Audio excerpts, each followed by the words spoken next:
Bonjour William Bourdon, président fondateur de Sherpa, avocat de Transparency, l'organisation qui, dans l'affaire des biens mal acquis, a mis en cause 3 chefs d'État africains, dont le président du Congo-Brazzaville, dont l'avocate et conseiller spécial Simone Bernard-Dupré est avec nous pour vous répondre. D'abord William Bourdon, où en est-on dans cette affaire des biens mal acquis? Alors, à l'issue de l'arrêt rendu par la Cour de cassation le 9 novembre, arrêt historique, 2 juges d'instruction ont été désignés. Et par conséquent, l'enquête est en route. Ça met en cause donc des biens possédés par les chefs d'État africains en France. Ça met en cause, s'agissant du chef d'État dont on va parler, plus précisément,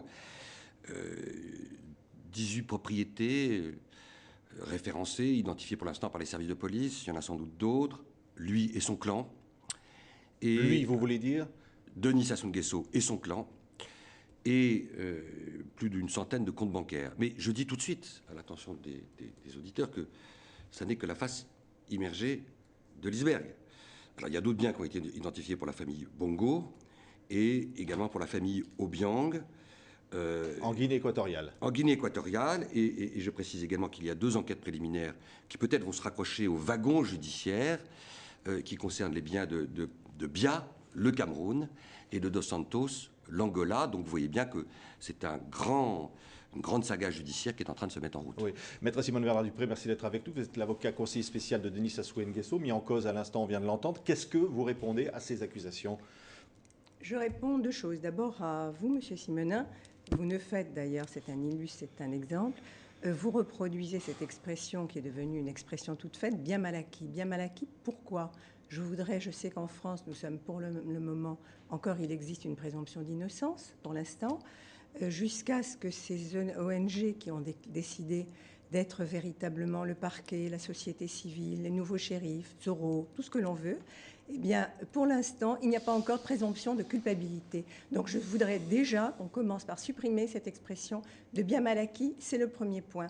Et donc, il y a toute une série d'expressions, bien mal acquis, la France-Afrique, ce n'est pas la peine d'y revenir, ça a été aussi forgé par l'un des membres, l'un des piliers de l'une de ces associations qui est survie. Auparavant, on parlait de France-Afrique. C'était l'expression du président Houphouët-Boigny. Maintenant, on voit toute la coloration, toute la connotation péjorative qu'il peut y avoir derrière, avec tous les procédés de la manipulation de l'opinion que l'on connaît, qui sont des procédés très classiques, c'est-à-dire des slogans ressassés, répétés, des formules faciles en telle enseigne que vous-même la reprenez, Monsieur Simonin, oui. qui est pourtant totalement neutre. Dites des biens mal acquis. Dites des biens mal acquis. Alors, il ne s'agit pas, pour le moment, je voudrais répondre juste un autre point. La seconde chose, je le dirais à mon contradicteur, quand il parle de lui et son clan, je voudrais savoir, je pense qu'il a une place importante au sein de la défense des droits de l'homme. On ne dit pas lui et son clan. On n'affiche pas un tel mépris pour un chef d'État africain, pas seulement parce que c'est un chef d'État africain, parce que c'est un homme. On n'affiche pas non plus autant de mépris pour le peuple africain, avec une sorte d'apitoiement condescendant, complaisant, pour essayer de le défendre. Mais les Africains sont chez eux. Le général de Gaulle l'a dit à un moment, en dehors des indépendances que l'on maintenant fêtait. En 1944, le général de Gaulle a prononcé un discours célèbre à Brazzaville en disant que les Africains étaient un peuple digne et capable. Quand vous dites lui et son clan, non, ils se défendent seuls, les Africains. Alors, il y a plusieurs choses dans ce que dit mon excellente conseillère. La défense de ces régimes, elle est double. Elle est soit de mener une attaque pour nous discréditer. Moi, je fais l'objet d'une campagne de diffamation extrêmement sévère mise en place par une officine dont je suspecte qu'elle a été financée et instruite par le clan de Sassou Nguesso, le clan qui comprend évidemment des complices français. Et puis, on offre également, pour essayer de sauver la mise, une politique de vitrine et d'affichage. Ma consoeur est une formidable ambassadrice de charme, de grand charme d'ailleurs, de ce régime. Mais tout ce qu'on vient d'entendre ne répond pas aux questions de fond. Les questions de fond, c'est que on nous dit qu'on a un langage condescendant et d'apitoiement pour les Africains.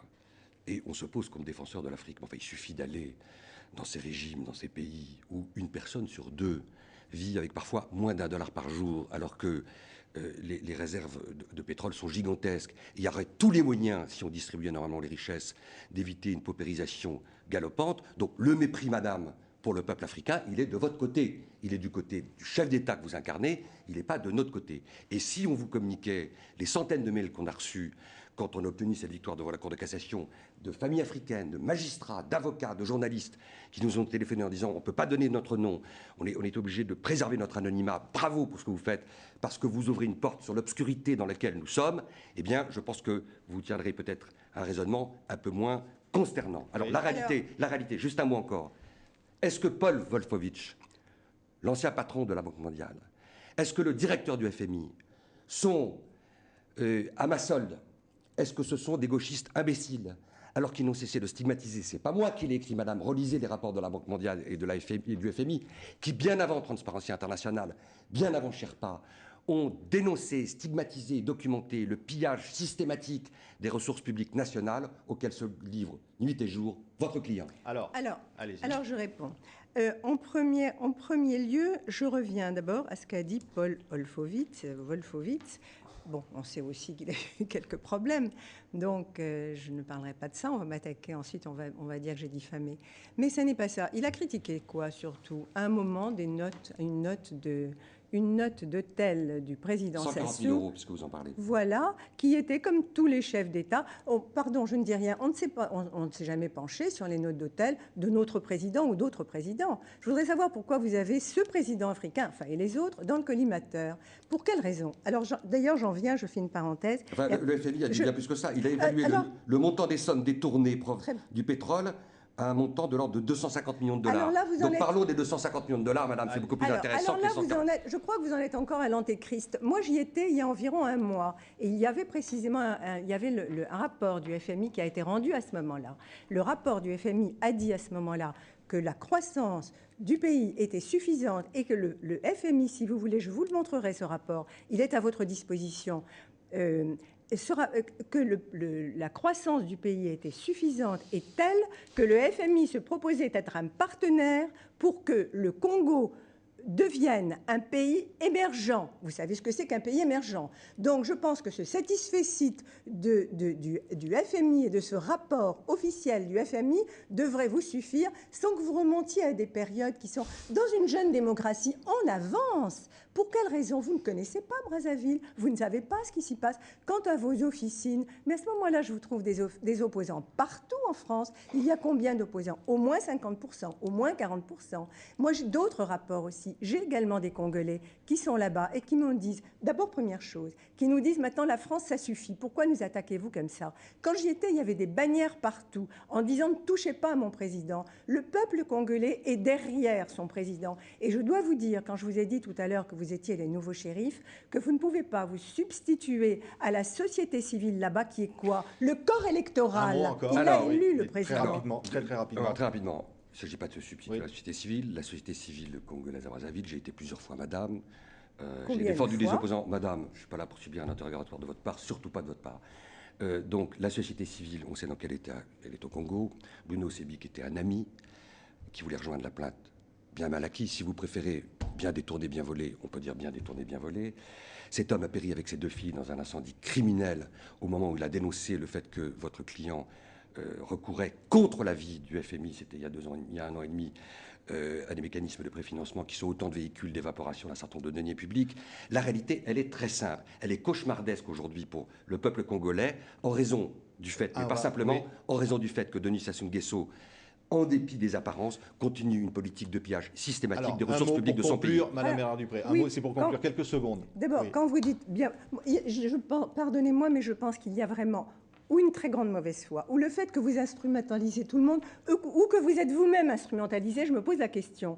Qui y a derrière tout cela? L'instrumentalisation, je pense que la charité et la générosité commandent de ne pas aller plus loin. Je me demande véritablement si on ne cherche, je me demande spécialement si on ne cherche pas à discréditer la France, ce que l'on arrive à faire pour arriver à faire venir d'autres puissances. Moi, je pense que l'image de la France, elle est rehaussée par ces procédures. Je pense que l'image de la France, elle est valorisée par le fait qu'il y ait des juges qui enquêtent, vient faire contraste et vient faire rupture avec un regard de mépris paternaliste sur l'Afrique que vous incarnez.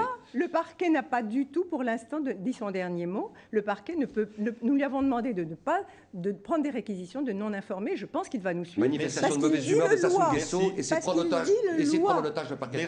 Merci à tous les deux. On voit que le débat n'est pas terminé. Nous vous recevrons à nouveau. Merci d'avoir été nos invités sur TV5 Monde.